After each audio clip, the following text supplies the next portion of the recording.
chocolate, putik, may libag pa. Kaya natin yan! With Pride Washing Machine Detergent, may triple stain-away formula. Tanggal ang makapit, madikit, at madupit na dumit-mantsa.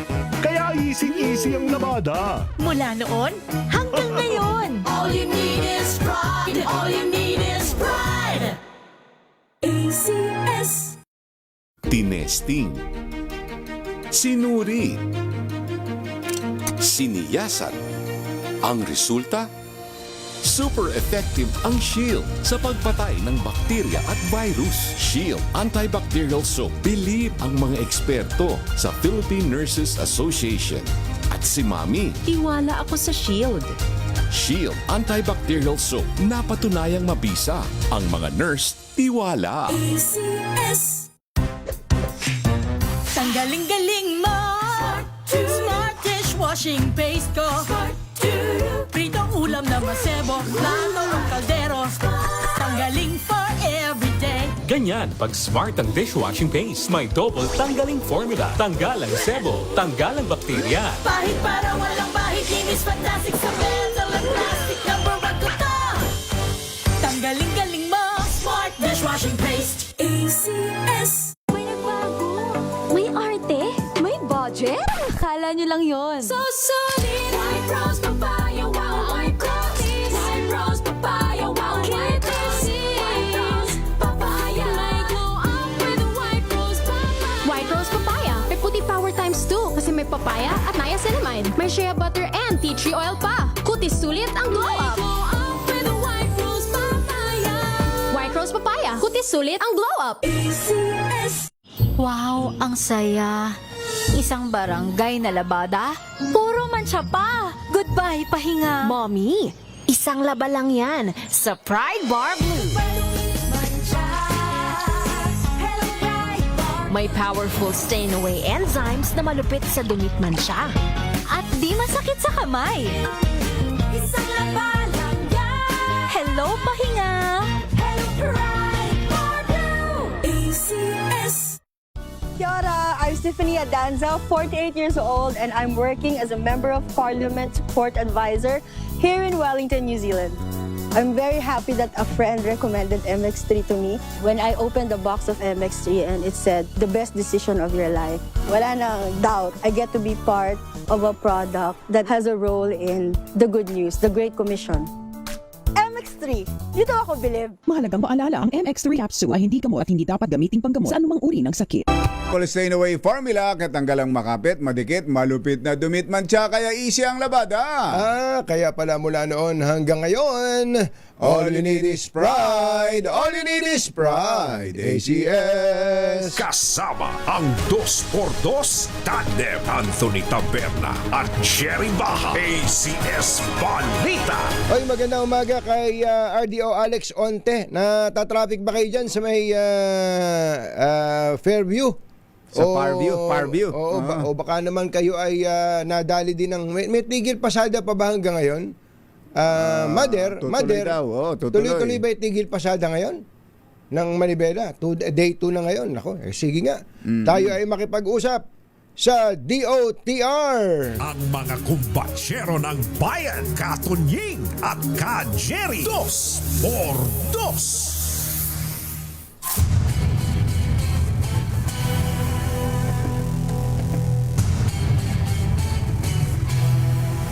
Nasa linya po natin si DOTR Secretary Giovanni Lopez. Secretary Lopez, magandang morning. Si Katunying po at saka si Ka-Jerry. Ay, magandang morning po, Ka-Jerry, sa Katunying at sa lahat po na nakikinig at nanonood ng inyong tanyag na programa. Ayun, yan sana. Nakikinig talaga kayo. Saan ba kayo nakamonitor? Anong pampasaherong jeep ba ang nasakyan nyo ngayon? Hindi po, nag-ano po ako ngayon, nag-government vehicle. Papunta po government tayo sa Kaap kasi meron tayong inaugurate po ng mga simulators po ngayon. Sige nga, total naman nabanggit yun Kaap. Sa Kaap, ito yung sa Pasay Kumbacheri, malapit sa airport, yung opisina nila. Anong simulator yan, Secretary? Ito po yung sinasabi nating mga aerodrome, meron din tayong en route at saka yung sinating approach simulators. Malaking tulong po ito sa ating mga Air traffic. personnel po. Ito po yung for their training. At this is one way po to ensure na safe ang ating mga, hindi lang eroplano, kundi mas lalo yung mga pasahero po natin sa mga eroplano. Kapag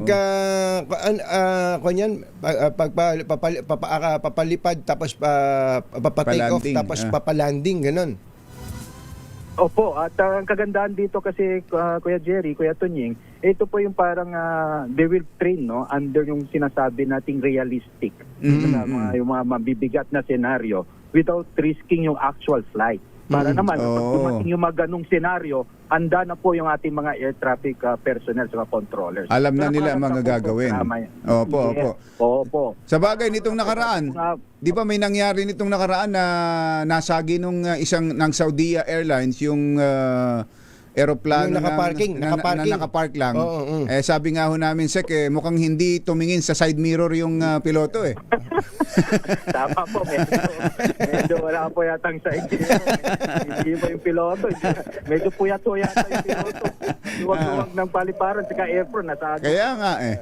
Hindi marunong pumina. Hindi Diyan natin talo yung mga driver nila. Yung mga driver nila. So, ang kaap ngayon, ang kagandahan na malaman lang ng ating mga kababayan, ang kaap ay hindi lang nangangasiwa ng mga ganito, mga simulators, kundi may mga sarili din kayong airport, di ba? Yung mga airport sa probinsya, ang kaap mismo ang may-ari at nagmamanage. Tama po, yung mga sinasabi natin halos ng mga regional airports natin, maliban sa lugar ng Cebu, maliban sa lugar po ng ating dito sa SIA, sa Clark po. Sa Clark. Of course, itong Manila po natin kasi may kanya-kanyang airport authority yan. Pero pangkalahatan po ng ating mga paliparan po is being regulated and operated din po ng kaap natin. Ng kaap. Ayun. Magandang umaga pala kay Attorney Danjun Lucas, anak ni Danny Lucas natin. Danny Lucas. Siya may-ari ng kaap eh. Siya na ba? Siya na mga naman. Siya yata ang Deputy Director General, tama po ba? Congratulations. Tama-tama. Pero teka, maisingit ko na rin na total na pag-uusapan yung airport. Yung sa Siargao Secretary na talagang pinapangarap ng marami, lalo na ng mga nasa abroad na mapuntahan nila. Tayo ba yung magkakaroon na doon ng airport na mas malaki para pwede na ng direct flight? Ang sa Siargao po natin, ang una po natin kailangan gawin is yung pahabaan nga po yung ating runway. Ito po ang sitwasyon natin ngayon. Alam natin yung talagang yung natural topography, yung configuration po ng ating runway, talaga pong mahirap na gawan pa ng paraan. Subalit sir, ang sa amin may dalawa po kasi, isang dulo may mga mangrove, yung isang dulo naman may mga sabi nilang flight risk safety dahil may mga mountains. But in the next few months po, ang gagawin muna namin to make sure at least sa pamasahe po, in the next few months, in the 3 months, makakapaglagay na kami ng mga portable lights, at least for night rating. Kung sa ganun, we can have additional flights. Kung mas madaming mga flights papuntang Siargao, we can assure of the passengers na bababa ang presyo. Meron na tayo mga high flight, night rating. Pero ganun pa man, ang ginagawa namin ngayon, kung hindi na ho talaga pwede yung mangrove area, kasi ang pagkakaintindi po namin at pag-ipag-ugnayan sa DNR, these are protected area, convention na kailangan sundin. Andun na po yung mga inhenyero natin, gagawa na po namin dito naman sa kabilang banda, sa kabilang dulo, kung saan yung may mga mountains. Now, it's just a flight risk safety po ang pag-uusapan. Ang tingin naman namin may pamamaraan how to mitigate that risk. So, doon na po tayo tututok. So, in the next malamang pagkatapos po ng SONA, pupunta na tayo doon at titignan na natin kung ilang mga parcels of land ba kailangan na nating i-acquire ng gobyerno para mapahabaan na po natin ang ating runway. Ito rin pag-ipagtulungan sa local government din po ng Siargao. May taker na po dyan? Inaayos. Meron na hong popondo dyan? Yan po yung popondohan ba ng gobyerno o i-offer sa private sector? Sa runway po, sa pag-aayos ng runway, akuin na po ng gobyerno. Meron po tayong general fund naman po sa right of way. Tapos yung pagsasaayos mismo sa runway, alam nyo naman po ang CAAP, meron silang corporate operating budget. Last year pa po, nagpatabi na ako ng mga halos 500 milyon in anticipation for this pa sa Siargao natin para mapondohan natin yung kahit papaano yung runway natin. At hindi natin aantayin na yung gaan natin. Ito yung pagpapahaba ng runway, pero yung immediate na makapagdadagdag ng flights, okay din yun ha. Yung sinasabi nyo, wala ba, sa ngayon po ba walang nakalilipad dyan sa gabi, take off saka landing? Wala po. Ito pa yung sinasabi natin sunrise sunset po, no? Yun lang po yung flight natin. Kapag ganun, medyo kumpulan yung mga schedule natin, makipilitan ka lang. No? So, kaya mahal kaya medyo po may kamahalan talaga po yung ating maliban pa na maliit na ngayong runway, yung limitado pa yung number of flights. Pag-usapan po namin with CAAP, nag-procure na po tayo ng sinasabi natin portable lights. So they're using it po in other countries. Ilalagay na po namin yun. Sana matapos natin by August, September. So hopefully madadagdagan na ang ating mga biyahe papuntang Siargao kahit naggabi, yung mga red-eye flight. So mas madami na tayong option, mas madami na ring mga airlines na pwede makalipad po. Kahit na propeller pa, malang ang gagamitin. May idea na kayo kung mga ilang flights ang madadagdag dyan daily? Wala pa po ngayon na Kuya Tunying, kasi it's more of kailangan namin kausapit through CAB naman po, no? Kung ilan yung mga airlines pa na madadagdag po. As of now, wala pa po kami. Ako, personally, wala pang idea. At kapag once naman na, hopefully by next week po, kapag nalatag na namin yung plano, kasama na rin yung pag-extension ng runway natin, at makakapagsabi na po kami kung ilan talaga. Kasi it's more of coordination also with the airlines po. Yung talagang lilipad. Yung pong presyo ngayon minsan umaabot pa ng magkano kumitero? Na 35,000. 35,000. Mas mura pang pumunta ng... pero ngayon yata ay ano ba ang ginawa nyo? Bargain na lang kayo sa mga airline companies. Paano ba ginawa nyo dyan para bumaba kahit pa paano? At magkano ba ngayon? By our monitoring po, no, last week po, usually pinapacheck ko po yan, no. Meron tayong kakilala na pumuntang Siargao nung nakabili siya ng mas maaga, 8,000 yung kanyang pamasahe, balikan. Pero yung mga mas maaga po siya bumili nun. Pero yung kasama niya na in 3 days, gusto niya rin pumunta siya, gusto niya sumama. Ang presyo lang naman po is 13,000. Naman mahal pa rin. Pero malaki iminura. Malaki na iminura kumpara pala nung, di ba, yung nag-viral pa dati, nagte-35,000 daw ang balikan. Tama po. Kasi ang ginawa natin dyan, kung maalala nyo, Kuya Tunying, last year, nung pumutok po yan na issue na napakamahal, ay tayo po ay nagipag-ugnayan kaagad sa PAL at saka sa Cebu Pac na yung may bracketing po kasi pagdating sa mga pamasahe natin, may bracketing po yan. Pinatanggal natin yung pinakamahal na bracket para at least yung pinakamahal na pwede nilang bilhin papuntang Siargao for at least, I think that's PAL, ay aabot lang hanggang 17,000 dapat. Yun lang po yung last year po. Yun ang maximum. Yun yung pumbaga, yes po, yun yung cap. So yun po yung napag-usapan namin last year po. And I think they're doing... Yun na nga ginagawa. Mabuti. Yan po sa... Gustong-gusto pa naman namin ni Kumbacherong i-showcase ang aming abs. At kung paano kami mag-surfing. Hintayin na lang namin yung mga portable lights para makabiyahin ng gabi. ng gabi. So, ngayon po, Kuya Jerry, yung pinapaayos natin yung terminal building naman po. So, yung paisa, yung papala, yung terminal building. Yes, patapos na yung phase 1. Dati-rati po kasi ang kapasidad ng ating terminal building at any given time is only 200 to 240. And 750. So matatapos na rin po yan, no? So inaayos na yan. Kaya gumawa tayo ng modular muna para kahit papaano mabilis. Basta maginhawa, may aircon, kompleto ang pasilidad, saka na natin ayusin yung malakihan. So, kailangan ho talaga gastusan natin yung mga ganyang lugar na pang-showcase natin abroad, yung gustong-gustong puntahan ng mga yung kamigin pala, yung infrastructure talaga para dagsain talaga. Hindi na dadaan dito sa Manila, lilipat pa ng eroplano para makapunta lang diyan. Tama po. At idadagdag ko na rin po, total nasa Siargao tayo, Kuya Jerry. Apo.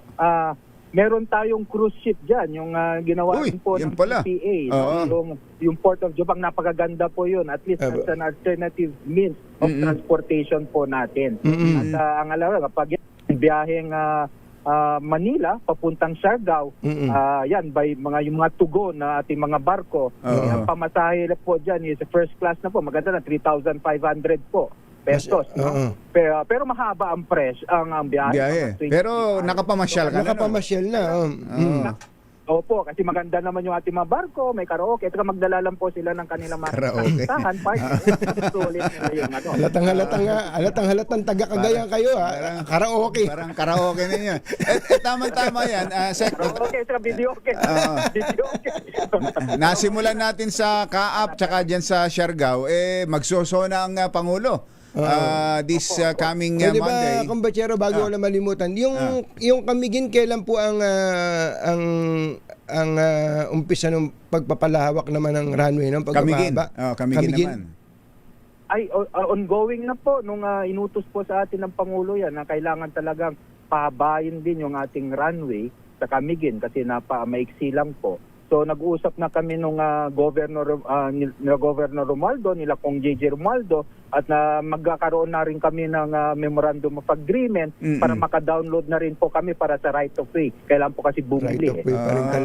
Right of way para madagdagan natin yung ating mapahabaan natin yung ating runway. Pero siguraduhin nyo lang na walang puputuling puno ng lansones kapag wala po.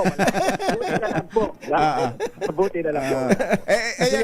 Yan sa SONA, yan bang mga binabanggit nyong magagandang balitang yan part ba yan? Mga kasama ba yan sa this coming Monday SONA ng Pangulo? O ano ba yung highlights na from DOTR na siguradong babanggitin ng Pangulo?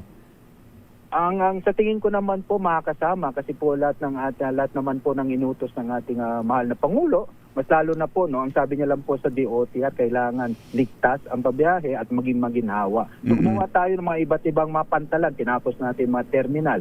At isa pa yung mga sinasabi nga natin na kailangan pagdating sa transportation, we have to save time and save expenses. So tuloy-tuloy yung cashless payments po natin, yung digitalization efforts natin sa riles, sa tren, pati sa mga busway natin, yung mga sinasabi natin low-hanging fruits, Kuya Jerry. Yes. Pero talaga ramdam ng ating mga kababayan. Tulad ng pagsasaayos po ng ating sinasabing mga EDSA busway station po, no? Pagkukumpuni ng ating mga elevator. So yan po yung nagawa natin. Yung mga big ticket projects naman po natin, sunod-sunod ang ating pag-inaugurate ng ating mga pantalan.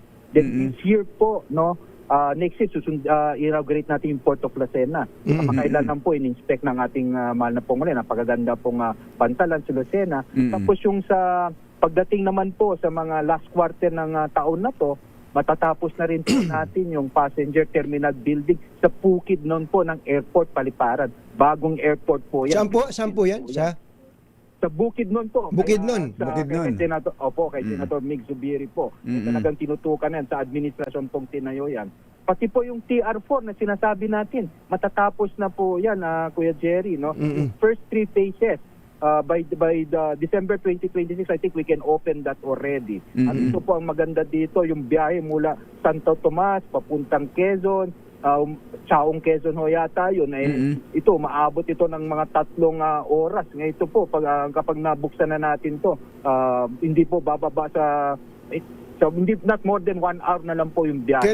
Kailan po yan? Kailan matatapos yung ang target date po natin is December 2026. December this year. Ito yung San Miguel to, 'di ba? Itong San Miguel infrastructure.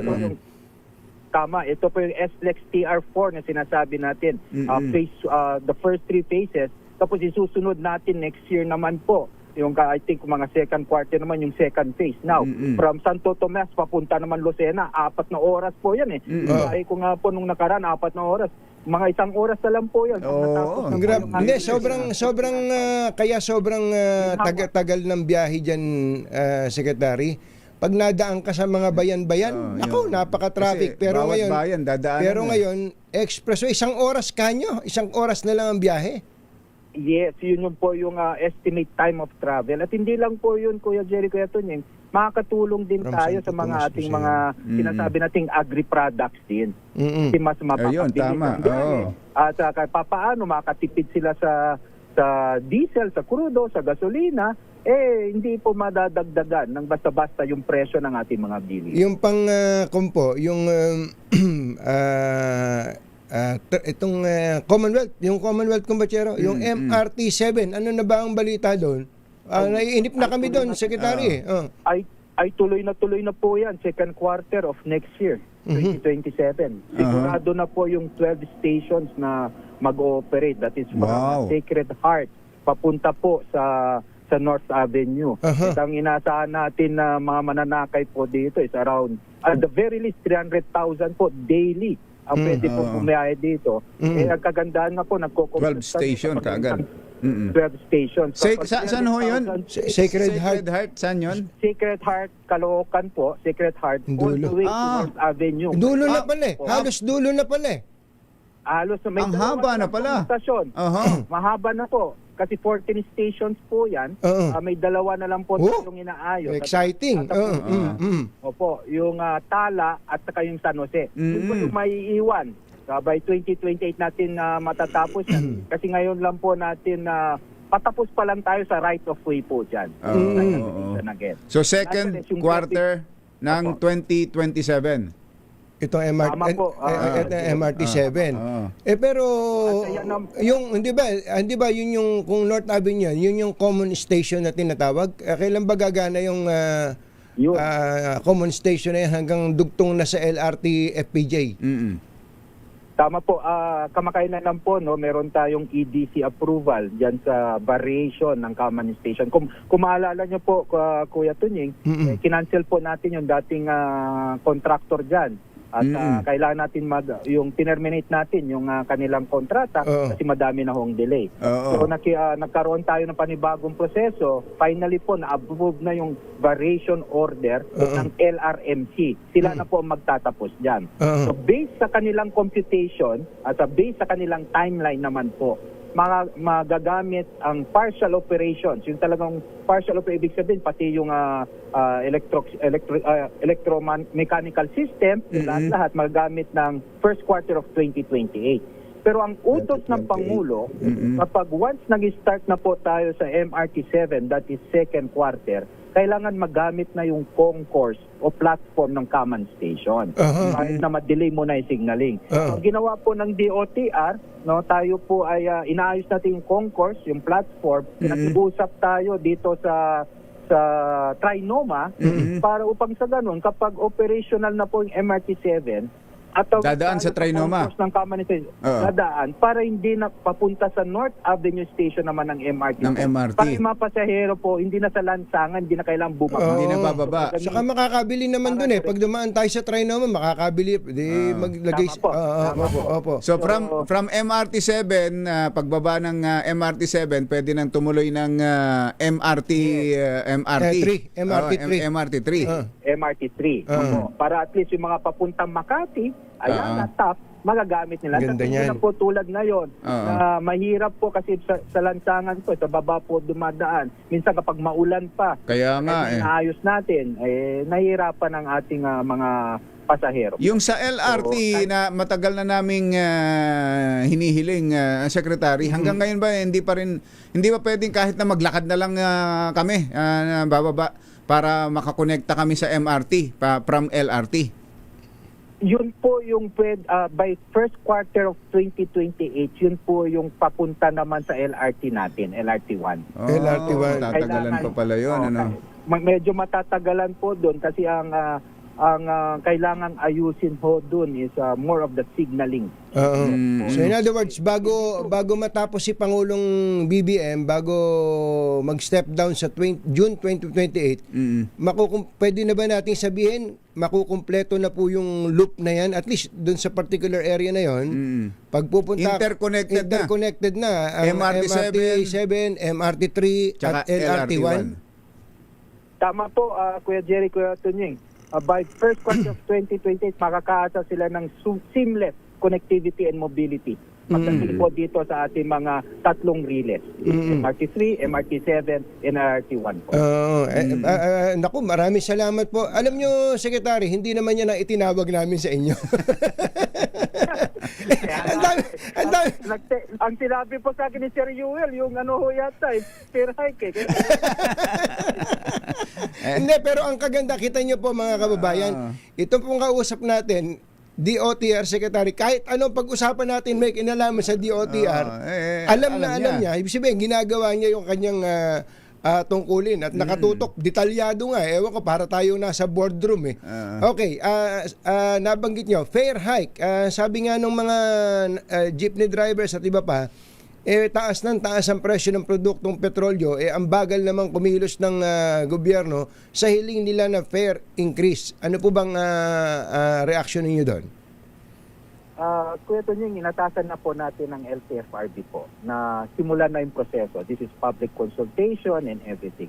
Pero sinabi ko naman po, habang inaaral nila ang petition ng Manibela, Piston, kasi pang mga transport group po, kailangan isaalang-alang yung inflation natin ngayon. I think it's a recent survey pa nga po, one of the top concerns is itong inflation. Napakalaki po niyan. At ang sabi ko naman, may government intervention pa tayo ngayon. Ito yung sinasabi nating fuel discount / subsidy. It is a 10 pesos per liter, maximum 150 liters per week. So that's easily 1,500 pesos. So kailangan natin maging targeted ang ating approach sapagkat isipin natin yung mga commuters naman po na kapag nagtaas tayo ng pamasahe, maapektuhan sila. Hindi lang po yun. Paano po yung sa ibang probinsya naman po? Ganito din ba ang kalagayan ng ating mga mananakay at sa mga transport groups o operators? Hindi pwedeng sa Metro Manila po. So ito po yung ating mga inaaral ngayon. So sabi ko, I need an objective recommendation. Ang kagandahan dito sa consultation, kasama naman po dyan ang mga DepDep sa LTFRB pagdating sa ating pagsusuri ng petisyon ng ating transport group.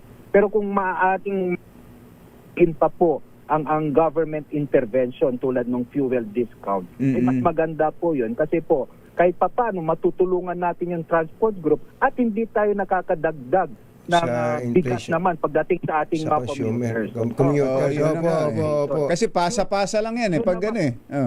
Tama po. Yun naman po yung habol ng ating Pangulo din to strike a balance. Ngayon, kung kailangan gobyerno ang managot sa mga ganito, may pera ba kayo diyan para doon sa fuel subsidy? Parang yan. Nawala po kayo. Pakiulit nyo nga po 'yon. May pera pa ho ba kayo diyan para sa fuel subsidy? Meron naman po kasi po nagsimula tayo dito sa uplift committee isa sa mga utos ng ating pangulo talaga dapat pagplanuhin natin ito ng long term kapag hindi pa magbabago yung sitwasyon dun sa Iran. So ito ang ating mga economic team, ang DOF, DBM talaga pong kahit pa paano nakapag-allocate sila o nakahanap na sila ng mga pagpupondo sa mga ganito. Opo. Okay, phone in question. LRT Cavite Extension. May extend pa daw ba talaga yan hanggang Cavite? Yes. Tuloy pa rin po yan. I think meron na lang po tayong 4 stations na matitira. At mas nauna pa ako natapos itong mas naayos yung alignment ng Nyog. Mga Bacoor, yung area na yun. Ang problema natin is this Las Piñas and I think Zapote station because of the issue of right of way. Right of way. Ngayon po, sa right of way. Ito yung sinasabing may flyover, yung mga Villar property. Sinasabi yung dalawang company ng Villar. Ongoing po ang negosasyon, na pulong ng LRT. Kasama na rin po ang LRMC para matapos na po dun sa issue. Hindi na po alignment to, yung istasyon mismo. Kung saan ilalagay yung istasyon dito sa Las Piñas. That was last week. Merong mga dokumento kailangang kuhanin mula sa grupo na mga Villar companies, no? They submitted also at sa rin sa LRMC. The good thing though, nakahanda na rin ang ating LRMC for the design ng ganitong stasyon. Kasi sila may obligasyon po dyan No, hindi lang po LRTA. Tulad, for example po, Kapag sinabi natin, ito recommended ng LRMC din mismo, na okay kami sa istasyon na yan, handa kami dyan, ito yung mga design. Kami sa LRTA, titignan naman namin kung tama yung recommendation din ng LRMC.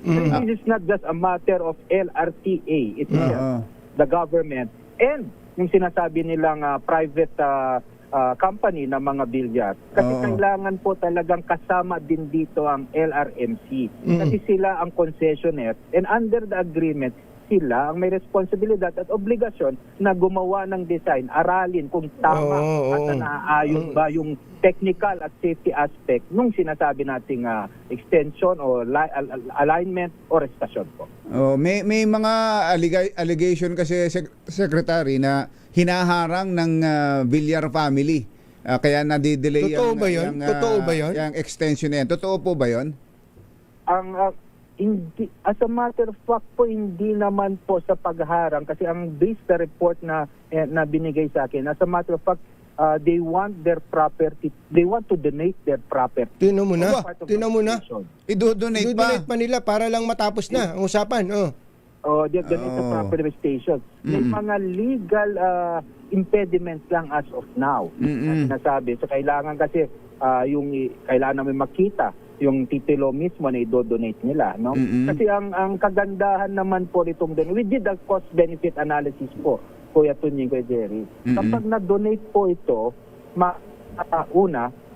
makakatipid po ang gobyerno sa right of way and site acquisition po. Kaya nga di ba? Meron din naman pong mga suhestyon, mungkahi, na kung kailangan ba tanggalin yung flyover na yung flyover po dyan.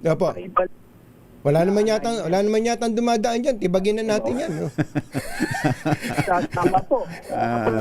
Kapag ginawa naman po natin yun, kapag tinanggal natin dyan, sabi ko, management, traffic study dyan. Ilan ba yung sumasakay o gumagamit ng flyover? Hindi ba? Gumagamit na ngayon, traffic pa. Tama. Sa kakagulo-gulo. Pangatlo, sabi ko, hindi ba mamakukuwal at ng mga tao dyan na become unnecessary? Kasi bago matanggalin po ang isang proyekto, you have to justify it. Napakahabang proseso niyan. Regular. Tama po. Unnecessary ba kapag ginagamit na? So, may mga, baka naman pwede mag-coexist. Ayun. Palagay ko naman magagawa ng paraan yan. Kasagagaling na ng mga inhinyero natin yan. But of course, kahit na pala 2 araw tayo magkwentuhan, ang dami nating matatanong sa Secretary ng DOTR. Maraming salamat po, Secretary Banoy Lopez, at congratulations po. Kami humahanga sa inyo dahil sabi nga namin ni Kumbachero, hindi naman ito topic.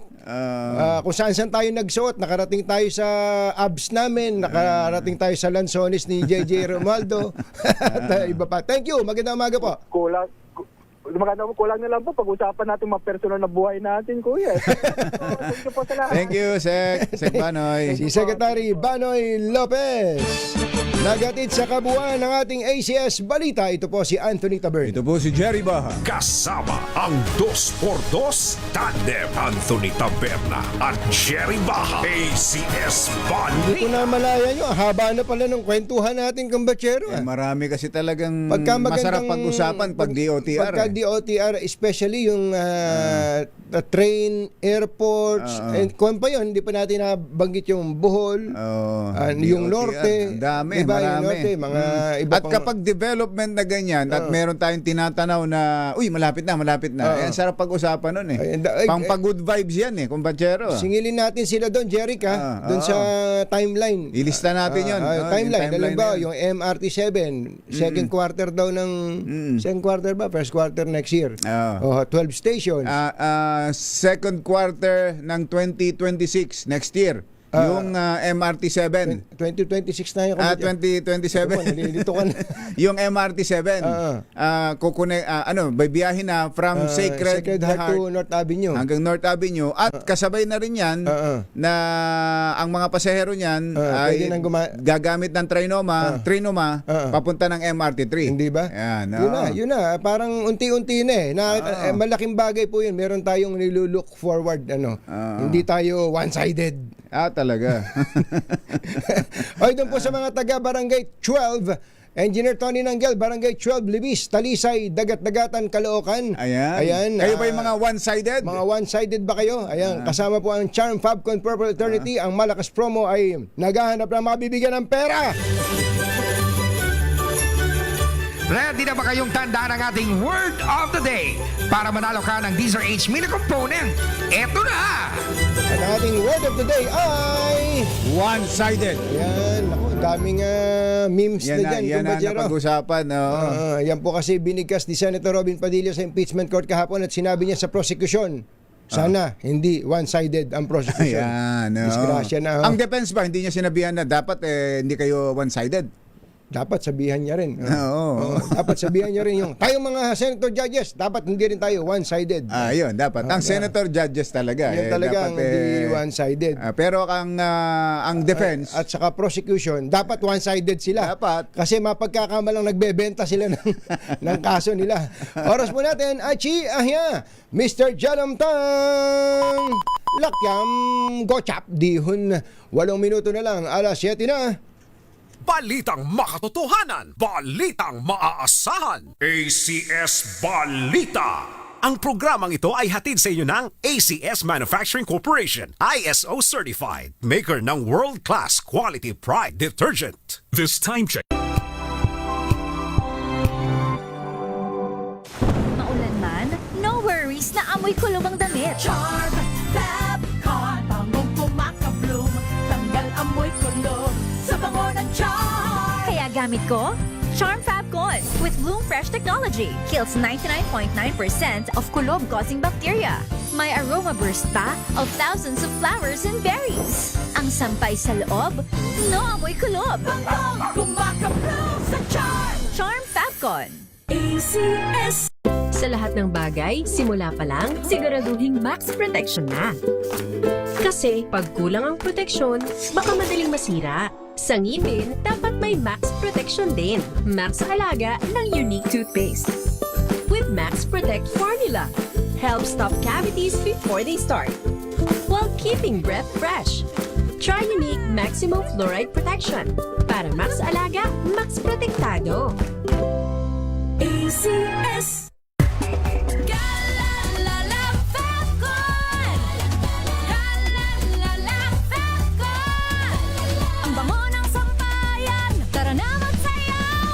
Fabcon, amoy nakaka-joyful.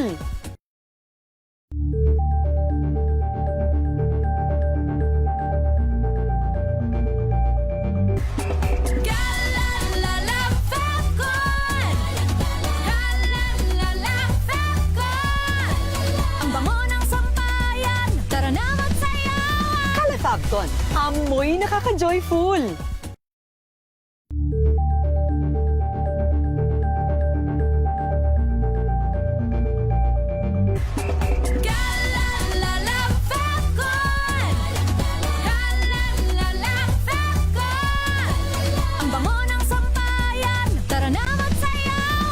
Fabcon, amoy nakaka-joyful.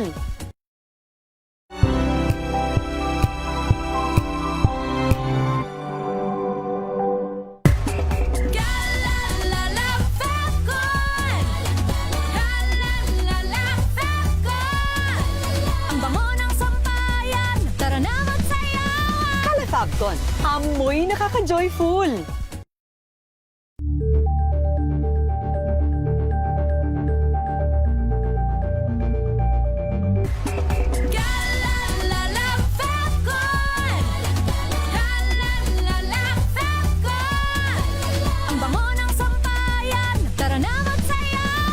Fabcon, amoy nakaka-joyful.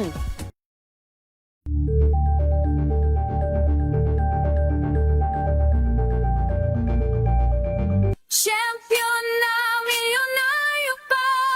Pagkakataon mo na namang manalo ng 1 million pesos tax-free. Dahil eto na naman ang champion na milyonaryo pa. At Ngayon, may papremyo na rin kami para sa inyong mga suking sari-sari stores. Ilagay sa isang malinis na papel ang iyong complete name, age, address, contact number at pirmahan. Maaari din ilagay ang iyong suking sari-sari store at ang kanilang address at contact number. Ilagay sa isang white legal-sized envelope na nakipang rinman sa mga required proof of purchase o POP. Ang tamang bilang ng empty sachets, wrappers o mga pouch ng mga sumusunod na makikita sa official website and Facebook page ng Champion na Milyonaryo Ba, Champion Bar, Champion Powder, Champion Liquid Detergent, Champion Fabric Conditioner, Champion Dishwashing Liquid at Champion Dishwashing Paste. At sa labas ng envelope, ilagay ang Champion na Milyonaryo Pa, ang POP na ginamit at ang MBC radio station na iyong pinakikinggan. Ihulog ang iyong entry sa mga drop boxes na matatagpuan sa iyong mga favorite MBC radio stations. Mas maraming entries, mas malaki ang chance mong manalo. 1 million pesos tax-free ang pwede mong mapanalunan sa Grand Draw. Libo-libong piso ang ipamimigay sa mga weekly draws na gaganapin sa mga MBC stations nationwide. At may pa-champion gift box pa para sa iyong suking sari-sari stores. Champion na Milyonaryo Pa. Brought to you by Champion. Walang gimmick, tapat po sa inyo.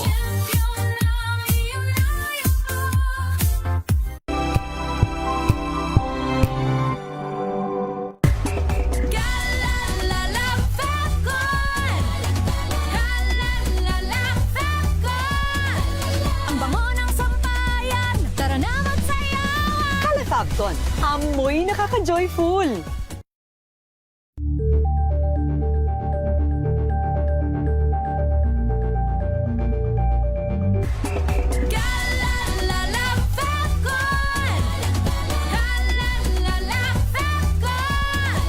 Ang bango ng sampayan, tara na magsayawan. Calefacton, amoy nakaka-joyful.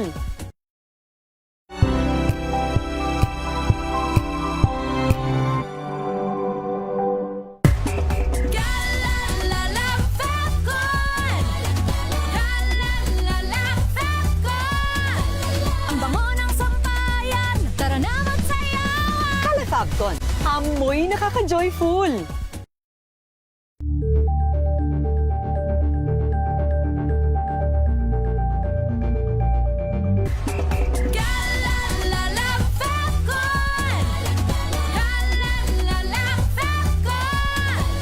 Ang bango ng sampayan, tara na magsayawan. Calefacton, amoy nakaka-joyful.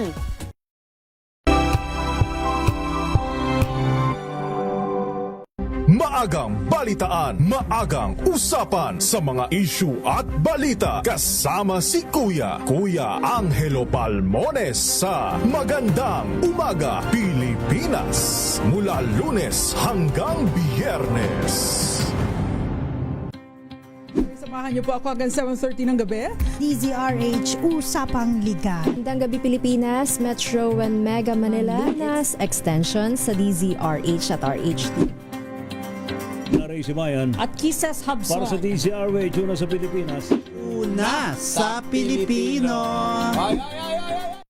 Amin ang mga maiinit na isyung pambayan, mga balitang kailangan mong malaman, usapin sa pamahalaan, politika, ekonomiya at kabuhayan. Ito ang mga dapat mong malaman, pakialaman at pag-uusapan dahil kayo ang tinig ng mamamayan dito sa Damdaming Bayan. Live sa DZRH Radio, DZRH TV at DZRH Digital. Kasama sinalakay Deo Macalma at Elaine Apit. Araw-araw, Lunes hanggang Biyernes. Damdaming Bayan.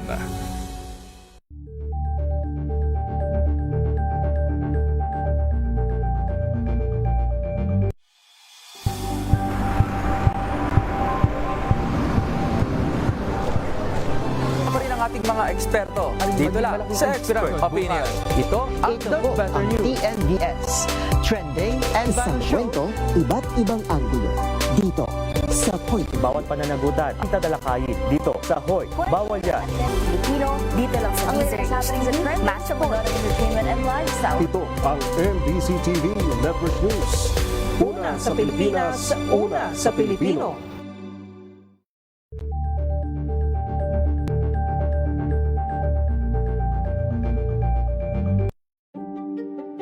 Buklatin ang mga pahina. Pakinggan ang boses ng lipunan. Tunghayan ang mga issue mula sa ibang katayuan. nakakalungkot kasi deserve ba namin ng ganito? Na hindi nila alam kung ano talaga yung kanilang mga karapatan. Yung gobyerno, tinulungan nila yung kanilang magsasaka. Pinapatahimik tayong lahat using various laws. Through education, kayang-kaya nating baguhin yung ganitong klaseng pag-iisip. Isang kwento, iba't ibang anggulo. Dito, sa Point of View. Angel po si Angelo Palmona sa giiwan sa inyo ng isang magandang umaga. Maraming salamat. Life goes on! Nine, good morning, Lakay! Good morning, Sister Ann. At good morning. Magandang mainit na umaga. Angel po si Angelo Palmona sa giiwan sa inyo ng isang magandang umaga. Maraming salamat. Pilipinas, una sa Pilipino.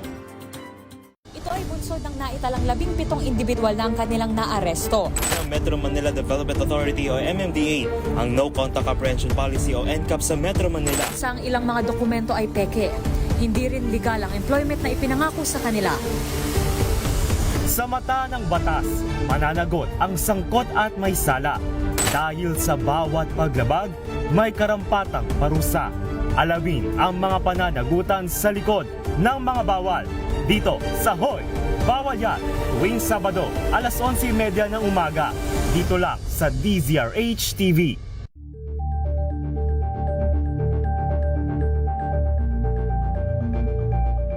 Curious ka ba sa maraming bagay? Kami na ang bahala dyan. Aalamin, tutuklasin at bibigyang linaw namin ang mga katanungang bumabagabag sa inyong isipan. Sa programa kung saan ang bawat sagot ay galing lamang sa mga eksperto. Ang Expert's Opinion, tuwing linggo alas 3 ng hapon, dito lang sa DZRH TV.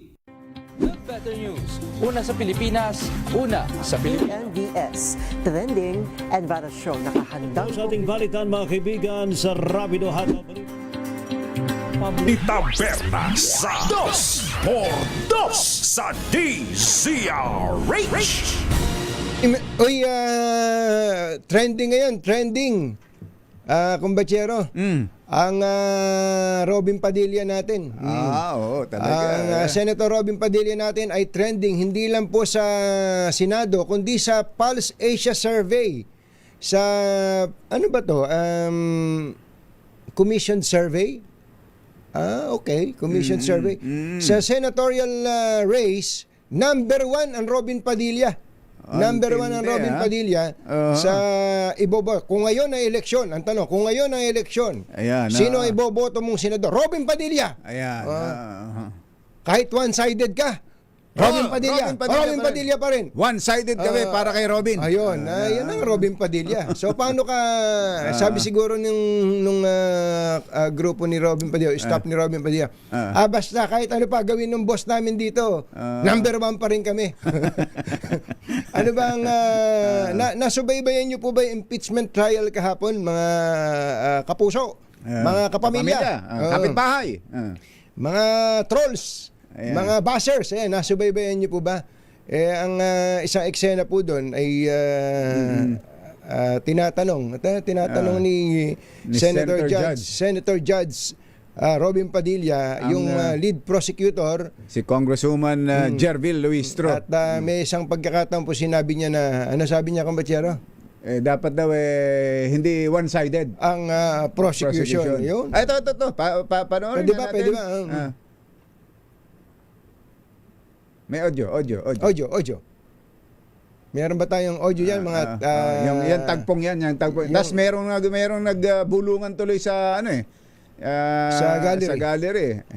Medyo napalakas yata yung bulungan. Nainis si Senator Robin. Napakaganda po ng inyong sagot. Sana hindi one-sided ang ating persecution. Kasi alam nyo, pag kayo ang pagpabor sa inyo, Ayun. Pinutol na. Kasi may kinalaman yan sa mga testigo Sa mga testigo. Sabi niya, pag pabor sa inyo, ganon. Pagka hindi, ganito. Kaya sabi niya, sana, hindi one-sided. Hindi one-sided ang prosecution. Siyempre, may mga nagsabi sa kanya, Senator Robin Padilla, talagang pag-prosecution, one-sided yun. Dahil, ang defense, one-sided din ang defense. ang senator judge, yun ang dapat na hindi... Walang kinikilingan. Walang pinoprotektahan. Serbisyong totoo lang. Ano? Masamang tao lang ang takot sa dalawang to. Kaya kung maitim ang balak, magtago ka na! Anthony Taberna, Jerry Baja, 2 por 2. 2 por 2. Pero pagka nakausap mo yung mga supporters ni Senator Robin Padilla, yan ang senador namin. Sinasabi niya kung ano ang totoo. Galing ng senador na. Pero may mga nagsasabi naman, sila mismo ay kinakabahan tuwing tatayo si Senator Robin Padilla. Dahil nag-aalala sila, baka tuloy-tuloy ang termino nga ng iba. Nagkakalat si Senator Robin Padilla. Pero bakit number 1 pa rin? Bakit number 1 pa rin sa mga survey yung Senator Robin Padilla? Ano ba nangyayari sa survey na ito? Ayan. Makakausap natin si Mr. President Ronald Holmes ng Pulse Asia. Mr. President, sandali lang. Mag-headline lang kami, ha? Balitang bagong-bago. Balitang dapat alam mo. Balitang magdadagdag ng talino. Dahil bagong impormasyon, makibalita. Unang-una sa DZRH. Pangunahing balita. Kasama ang 2x2 tandem nina Anthony Taberna at Jerry Baja. Sa ulo ng ating mga pangunahing balita, prosecution tinapos ang pagtalakay sa amanibanta ni VP Sara laban kay PBBM. Mga dayuhang grupo posibleng sangkot sa kill plot laban sa first couple. Issue ng ayungin attack at nakakainsultong monkey video ng China Daily ipinarating na ng Pilipinas sa embahador ng China. Kamara handa na sa SONA 2026 ni Pangulong Bongbong Marcos sa Lunes. VP Sara nanguna sa presidential survey ng Pulse Asia. Senator Robin Padilla, number 1. At publiko pinag-iingat sa QR code scam.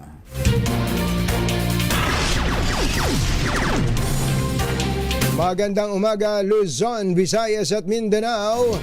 Good morning, Philippines. Hello, world. Kami po ang inyong mga tagapagbalita. Ito po si Jerry Baja. Ito po naman si Anthony Taberna. At ito ang... Pangunahing balita. Mga nangunguna at mga bagong balita sa DZRH. Pangunahing balita. Ayun.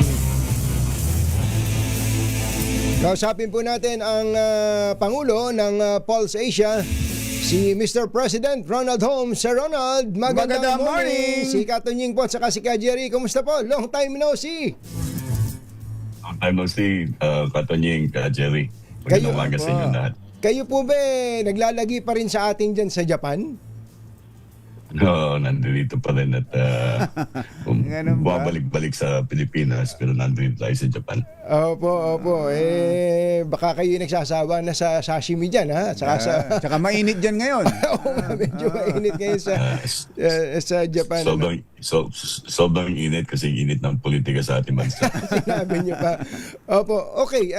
Puntahan nga po muna natin yung Robin Padilla, no?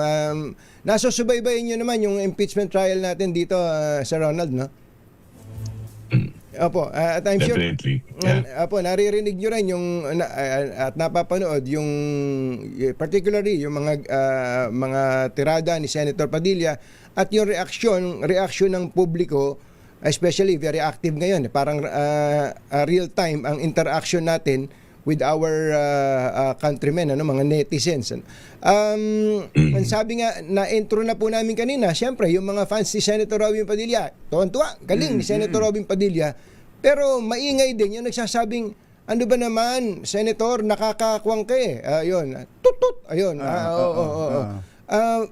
Bakit number 1 pa rin si Senator Robin Padilla? Ano bang tanong nyo kasi dyan sa survey nyo, yung pre-election survey ninyo na yan? Una, itong survey na ito, itong quarterly survey, ito yung Jerry, Katunying ka Jerry. Hindi ito commission survey. So, ito yung ulat ng bayan.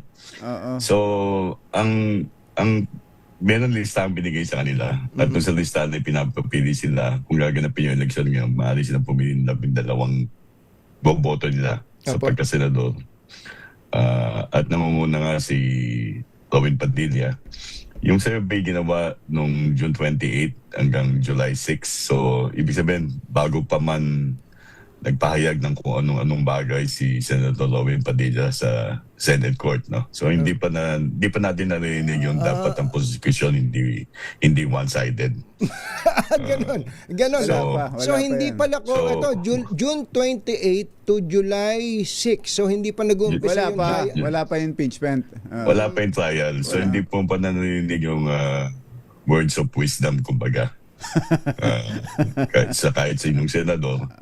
At maaaring, pero kung babalikan natin, bakit siya nangunguna? Ayan. Pag hinimay mo yung kanyang suporta, napakalaki ng suporta na gagaling sa ilang base ng kampo na pinagbibilangan niya. Ito yung kampo ng mga Duterte. Nangunguna siya sa lahat ng reyon sa Mindanao. At dahil doon ay malaking bahagi na yan ng populasyon ng mga botante sa ating bansa. 24% na yun eh. At nakakuha siya ng labis sa 90% ng boto ng pre-election preference sa Mindanao. Nandun rin yung boto niya sa Visayas na halos kalahati ang preference sa mga nasa Central Visayas. Ang inuuna nila ay si Robin Padilla. So, yun ang una. Yung geographic base ng mga Duterte.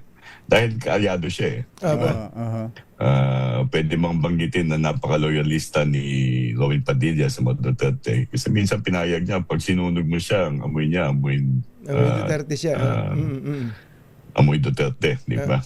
So, kaya yung mga kampi ng mga Duterte, siyempre, dahil alam nilang napaka-loyal ni Robin, hindi nila ililisanin. No?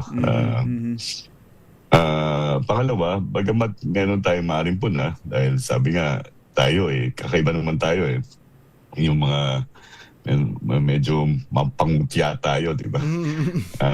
Pero sa pangkaraniwan tao, kung ang pagsasalita ng isang individual ay halos pareho ng pananalita nila at ang pananalita ng ilang ordinaryong mamamayan ay minamaliit ng mga elite, medyo mas kakampihan ng publiko yung minamaliit inside doon sa... So dapat siguro iwasan natin yung panglalait o pangungutya. Bagamat may batayan yan, no? Ang ipunto natin ay itama natin sa pamamaraan na hindi naman nagmamaliit. So yun eh. Kasi may connection eh. Ang pagtingin sa kanya ay totoo siya, yung authentic, kapareho namin, maaaring hindi nakatapos ang pag-aaral.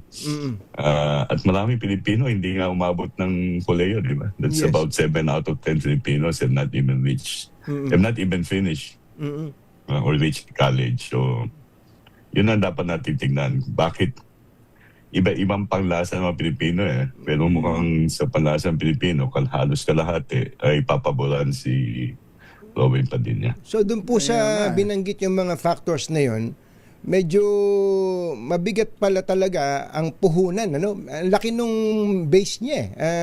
Visayas, Mindanao, practically yung Duterte group solid yun. Kumbaga kahit siguro maglupasay si Senator Robin Padilla diyan, maghubad habang nag-i-impeachment trial. Ang sinasabi niyo po ba hindi na mababaklas yun? Hindi na ba mababaklas yun yung believe nila kay Senator Robin Padilla? Specifically yung Visayas at Mindanao, yung base po na yan?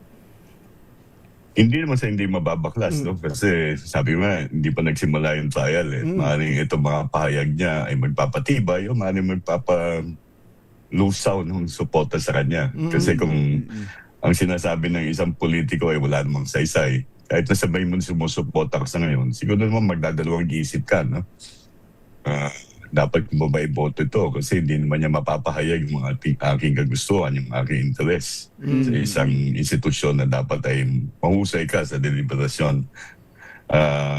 Pero katulad ka, Jerry, pag pinansin mo, kunyari kahit yung mga nagpo-post ng mga comments sa inyong blog o sa inyong Facebook o social media page, Marami doon, hindi mo rin maintindihan yung comment eh. Marami doon.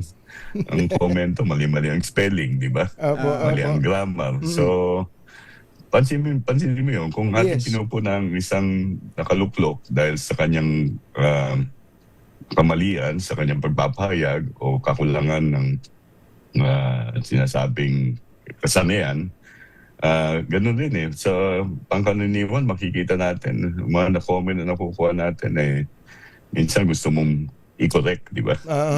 At kapag ikinorek mo, pag ikinorek mo, ang tingin ng tao na ikinukorek mo ay minamaliit mo siya. Parang ganon. O ini-insulto mo siya. Napaka parang talino mo naman. Napaka-condescending mo, di ba? So, yun ang nagiging reaction eh.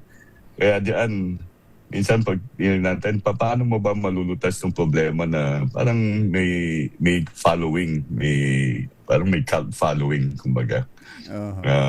Paano nabubulagan ang mga tao sa kanilang pagsusuporta? Samantalang nakikita naman natin yung kahinaan ng kanilang sinusuporta.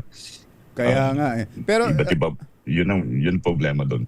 Yun ang challenge. Dito ho, Mr. President, Robin Padilla, ilan yun? 48%. Sumusunod ay si Vico Soto, 47.9. Konting kembot na lang.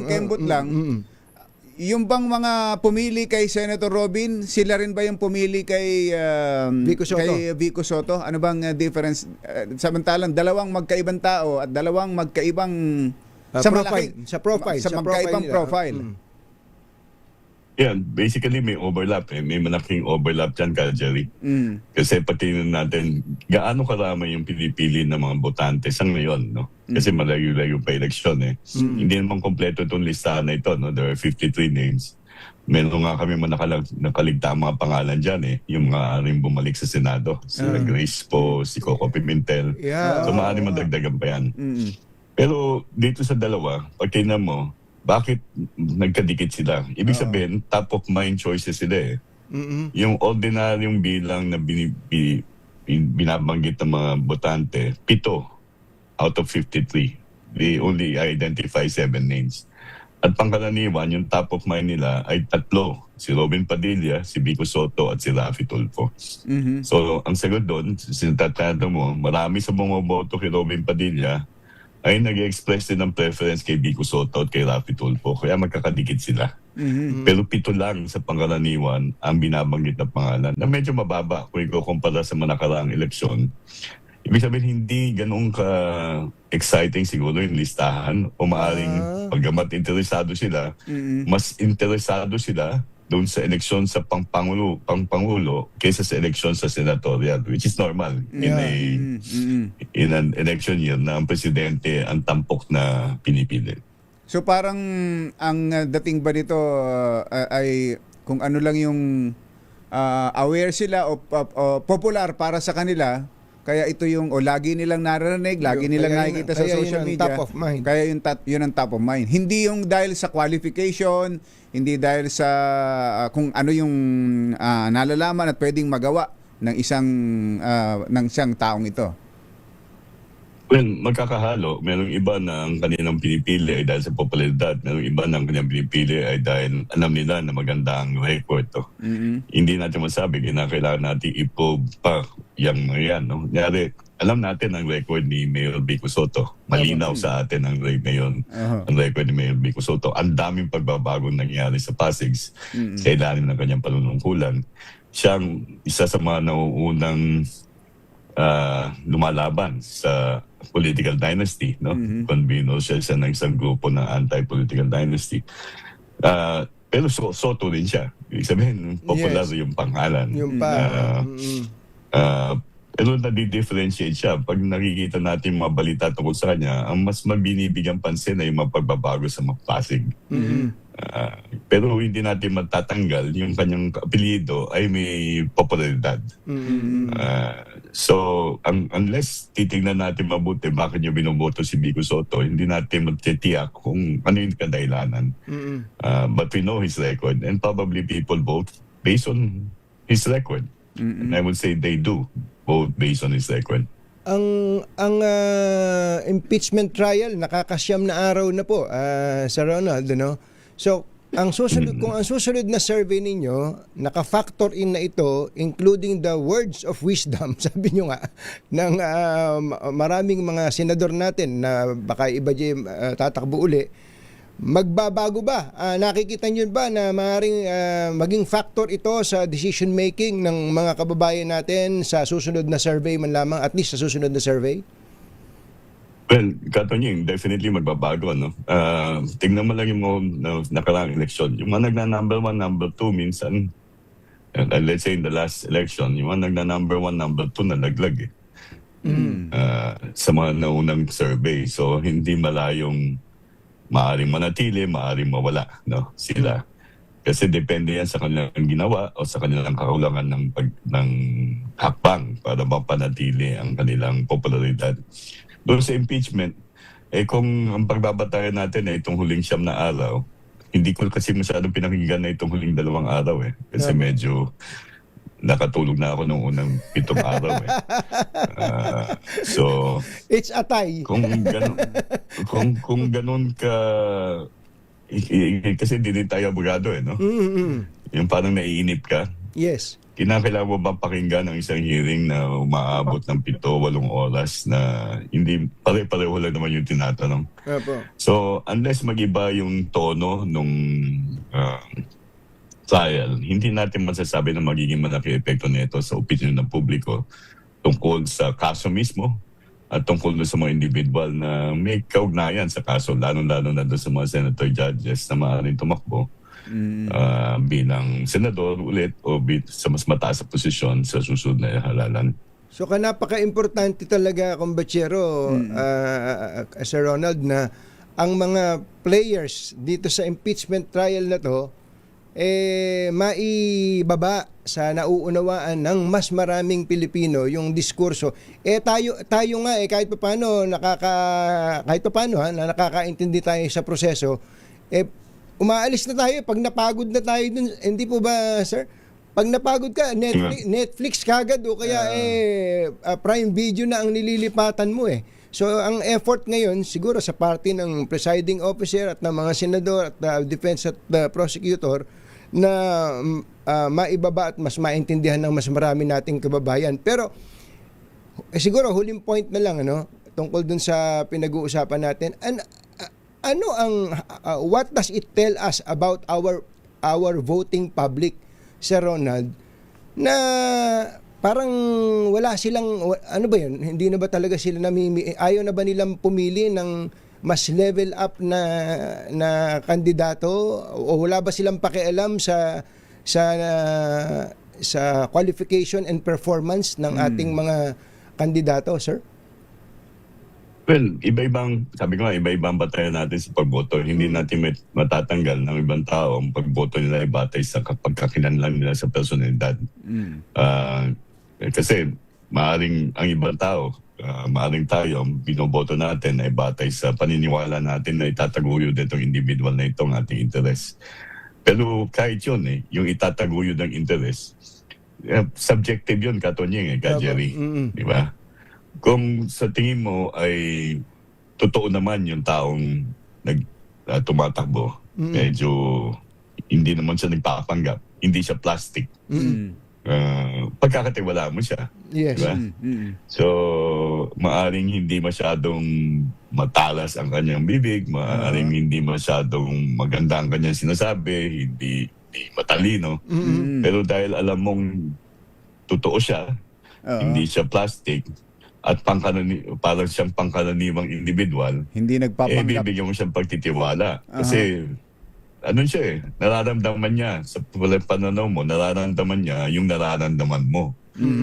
Yung nga lang, baka mabudol ka sa bandang huli. Pero hindi natin mawawala yun. Kaya hindi natin pwedeng punahin ng mga botante na hindi naman kayo nag-iisip Nag-iisip yan. Lahat tayo nag-iisip. Yung nga lang, ang batayan ng ating pagboto ay iba't iba. Very subjective. Kasi sabi nga nung lolo ko, kung sinabi ng lolo nyo, minsan yung matalino, yan ang mas nakakatakot Totoo. Totoo yun. Isa rin yun. Ewan ko, yun na sabi ng lolo ko. Pero, sinabi din po ng lolo namin yan. Apo. So, yun lang na natin. Hindi, ang botante, intindi natin, bawat isa sa atin may dahilan kung bakit tayo kumikilos o nagdidesisyon. Ang dahilan na yun ay rational sa ating pananaw. At dapat natin alamin paano mo mababago o mapapalawak yung kaisipan ng karamihan na medyo timbangin niya muna. Timbangin na mabuti. Nang hindi mo minamaliit yung kanyang batayan ng pagdedesisyon. Kasi pag sinabi mo, napaka-bobo mo naman, wala na. Tapos na usapan. Wala nang makikinig sa'yo. Sa atin kasi parang mas gusto natin, sa kaibigan lang sa mga nakakasama natin. Gusto natin ayaw natin ng plastic. Gusto natin tayo, what you see is what you get. Yun si Robin Padilla. What you see is what you get. Ganon din ba si Sara Duterte? 49% siya, number 1. Leni Robredo, 26%. Raffy Tulfo, 14%. Ganun din. At may Duterte plan Kung baga si Robin Padilla nakikinabang sa kanyang pagiging kabahagi ng kampo ng mga Duterte. Si Sara Duterte nakikinabang sa pagiging Duterte. Pero makikita mo rin ang kanyang kalakasan ay nasa Mindanao. Ang kanyang kalakasan ay nasa ilang lugar sa Visayas. Ang tanong dyan ay kung sinong lalaban sa kanya. No? Kasi dito sa aming survey, naglagay kami ng parang 6 na different sets. At bagamat lamang si Sara Duterte, medyo makikita mo yung kainaan niya sa NCR, sa Balance at Luzon, na malalaking mga lugar na maaaring pagpulutan ng mga boto ng sino mang lalaban sa kanya. Ang tanong, siya pa lang ang deklarado Sino ba ang iba pa? Ayun. At anong gagawin ng iba pa na magdedeklara? Kinakailangan magsimula na sila kasi nauna na si Sara. May advantage yun Kumbaga sa karera nag-flexing ka na nagde-develop ka na ng muscle Yes. So dapat ganun din yung ibang mga kalaban. Dapat magsimula na sila. Pero dun sa mga hindi kabilang grupo, hindi kakampi ng Duterte group, alin ba ang mas madaling, paano ba mas madaling talunin yung Sara Duterte? One-on-one o multiple candidates? Lumalabas dito na parang mas lumalapit sila pag one-on-one. Kasi nakahati yung boto Nung natatanda ako nung may isang survey kami ginawa na commission, yung rider question, na nalabas nung March. Pag pinagsama mo, pag tumakbo si Raffy Tulfo, si Leni Robredo at si Sara Duterte, hinahati na Raffy Tulfo at Leni Robredo yung Balance of Luzon. So, doon pa lang makikita mo na pag meron kang isa pang kandidato, maaaring imbis na makuha mo yung kalakihan ng boto sa isang lugar na hindi naman ganun kalakas si Sara Duterte, nahati. Kantonying, Jerry, natatandaan nyo naman siguro yung eleksyon ng 2016, no? Nung bandang malapit na eleksyon, may panawagan na magkaisa si Marojas at si Grace Poe. Yes. So doon ang pananaw doon ay nahati yung boto ng mga liberal. Pero yun dapat na isaayos na yun simula pa lang at nagkasundo na magkaisa sila. Pero hindi totoo nahati. Ang doon ay ang tanong, saan nahati? Kasi kung nahati rito ay sa lugar, di dapat talaga wag mong pagsabayin yung dalawang individual na tatakbo na pareho silang malakas sa isang lugar kasi purpose mong pagpili na mabotante doon sa lugar na yun. So pang soundbite lang Sir Ronald. Alam niyo kayo, taga-media. Pang soundbite lang. Can we categorically say, Sir Ronald, na mahirap talunin yung Sara Duterte kung maraming kalaban? Definitely, mas mahirap kasi kumbaga alam mo na yung base ni Sara Duterte. Medyo mahirap matibag si Sara Duterte sa kanyang base. Ang natitira ay 3 sa 4 na boto. Doon sa 3 na 4 na botante na yon, na hindi naman nasa lugar na malakas si Sara Duterte, kinakailangan ay akitin mo yan. At kung iba't iba ang nanliligaw dyan, maaaring mag-distribute dyan doon sa iba't ibang nanliligaw maliban kay Sara Duterte. So mas konti, mas mabuti. Mag one-on-one, mas mabuti. Pero ang tanong pa rin dyan, kinakailangan mag-organisa na kung sino man yung lalaban sa kanya. This early. Ayun. Sir Ronald, maraming salamat. Domo arigato gozaimasu. Thank you po. Maraming salamat. Thank you po, Sir Ronald, sa ulitin. Thank you. Bye-bye. Si Sir Ronald Holmes, ang presidente po ng Japan pala talaga siya naka-base, ano? Nagtuturo yata si Sir Ronald doon sa Japan.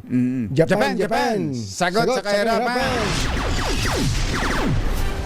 Mga nangunguna at mga bagong balita sa DZRH. Pangunahing balita. 7:31. This time check is brought.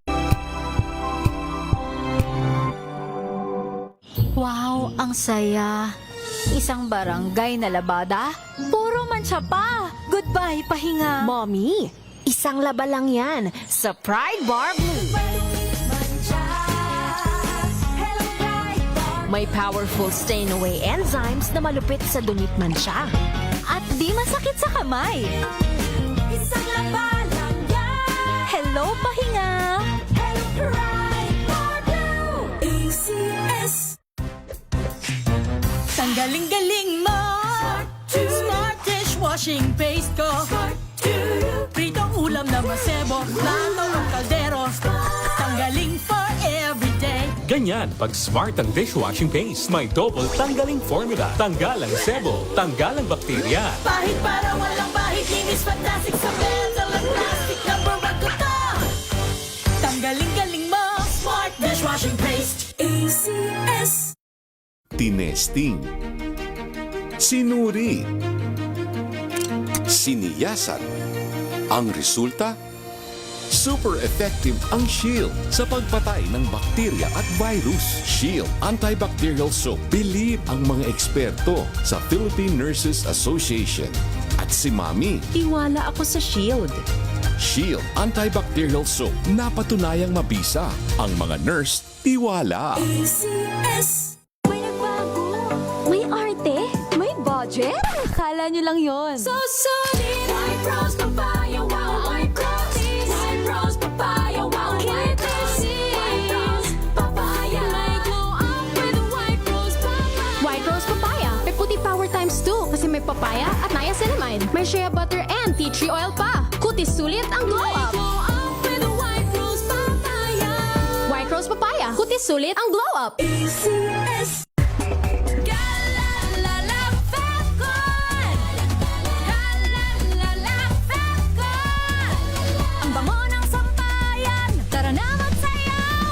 Fabcon, amoy nakaka-joyful. Ang buhay ay sasaya, basta't busog ang pamilya. Kumeya, kumeya, ibig ko sabihin masarap talaga. Komea 3Q Bihon, masarap talaga.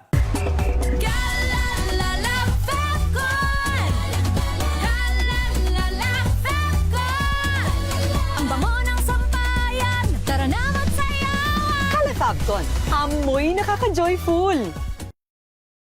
Ito nga pala si Kuya Jobert at ako isang komedyanteng Pilipino. Ako ngayon ay nandito na sa Calgary, Alberta, syempre sa Canada, and this is my MX3 story. Let's go! Medyo nagkakaedad na ako. Gusto ko rin syempre puro organic. Nagja-jogging ako, nagba-basketball ako. Pero syempre, alagaan mo yung binigay sa'yo ng Diyos na katawan. Yun, MX3. MX3, dito ako believe. Mahalagang maalala, ang MX3 capsule ay hindi gamot at hindi dapat gamiting panggamot sa anumang uri ng sakit. Champion na milyonaryo pa. Pagkakataon mo na namang manalo ng 1 million pesos tax-free. Dahil eto na naman ang champion na milyonaryo pa. At ngayon, may papremyo na rin kami para sa inyong mga suking sari-sari stores. Ilagay sa isang malinis na papel ang iyong complete name, age, address, contact number at pirmahan. Maaari din ilagay ang iyong suking sari-sari store at ang kanilang address at contact number. Ilagay sa isang white legal-sized envelope na nakipang na rin man sa mga required proof of purchase o POP. Ang tamang bilang ng empty sachets, wrappers o mga pouch ng mga sumusunod na makikita makikita sa official website and Facebook page ng Champion na Milyonaryo Pa, Champion Bar, Champion Powder, Champion Liquid Detergent, Champion Fabric Conditioner, Champion Dishwashing Liquid at Champion Dishwashing Paste. At sa labas ng envelope, ilagay ang Champion na Milyonaryo Pa, ang POP na ginamit at ang MBC radio station na iyong pinakikinggan. Ihulog ang iyong entry sa mga drop boxes na matatagpuan sa iyong mga favorite MBC radio stations. Mas maraming entries, mas malaki ang chance mong manalo. 1 million pesos tax-free ang pwede mong mapanalunan sa Grand Draw. Libo-libong piso ang ipamimigay sa mga weekly draws na gaganapin sa mga MBC stations nationwide. At may pa-champion gift box pa para sa iyong suking sari-sari stores. Champion na Milyonaryo Pa. Brought to you by Champion. Walang gimmick, tapat po sa inyo.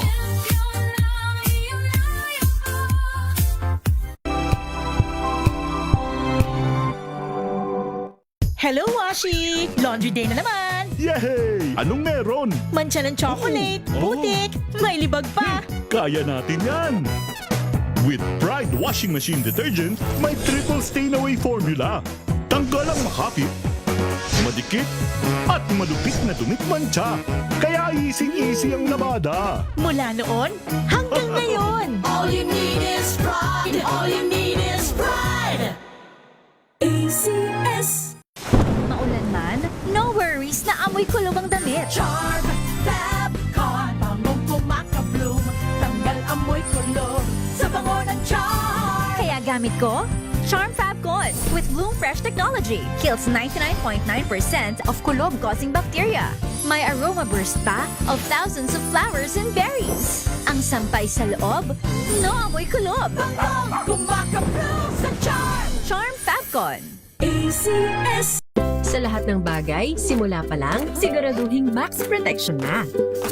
Kasi pag kulang ang proteksyon, baka madaling masira. Sa ngipin, dapat may max protection din. Max Alaga ng Unique Toothpaste. With Max Protect Formula, helps stop cavities before they start, while keeping breath fresh. Try Unique Maximum Fluoride Protection. Para Max Alaga, Max Protektado. ACS!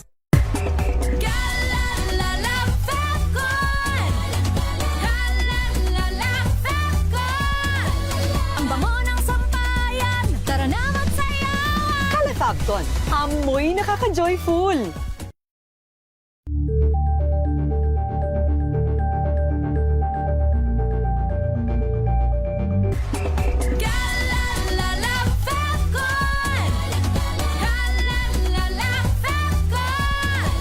Ang bango ng sampayan, tara na magsayawan! Kala Fabcon, amoy nakaka-joyful!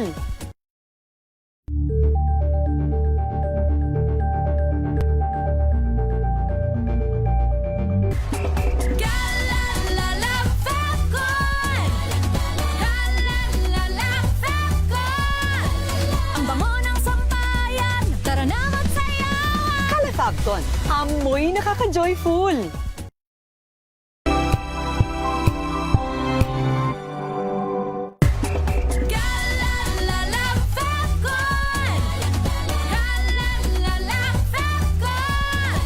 Ang bango ng sampayan, tara na magsayawan! Kala Fabcon, amoy nakaka-joyful!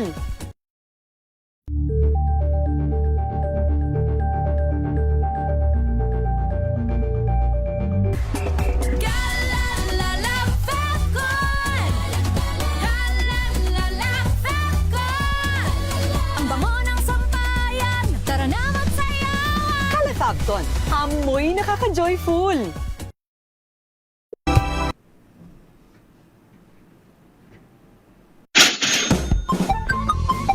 Tumutok sa DZRH at manalo ng isang 1,000 pesos sa Malacash promo kasama ang Charm Fabcon Purple Eternity!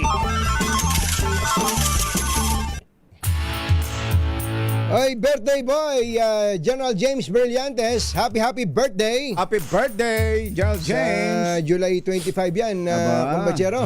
Lapit na. At dahil birthday ni General James Brillantes, mamigay na tayo ng pera. Ayan.